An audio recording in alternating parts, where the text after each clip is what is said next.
Carl, Paul, first of all, Carl, your assessment on today's game? Yeah, great result, really pleased. They gave us a tanking at the start of the season. Our personnel's changed a lot since then, but the lads that were still here are still here from that result.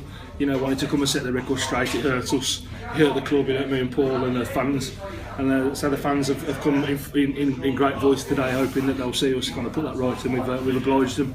And everyone is understandably on the ceiling. Really pleased. Paul, given the circumstances of going down to 10 men at the end of the first half, the second half must have been really pleasing. Yeah, it was really pleasing. As I said, I mean, it's always difficult when you go down to 10 men, but I just think the lads have taken all the information on board that we've given them second half in how that we think we should control the game, and I just think, you know, they've had a lot of possession, but in an area that's never ever going to hurt us, and I think the lads deserve a lot of credit for the professional manner, the way they've defended in second half. And another clean sheet as well.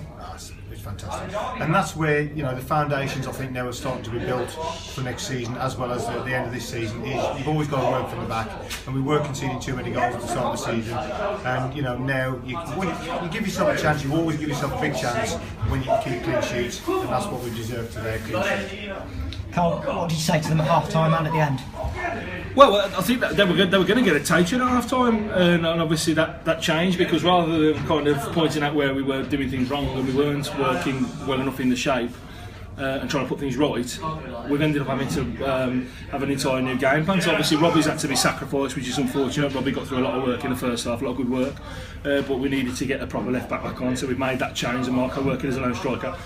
We asked JJ to work wide in midfield and narrow in more as a three, not to go and threaten their full back. And then we said to Luke Richards, every time you get the ball, go and take yards, and if you can get from our defensive third into their box and get a shot off, that's your aim, that's your objective. So that's given us an outlet to do that. And I think that the second goal in the second half came from Luke, and then winning a free kick.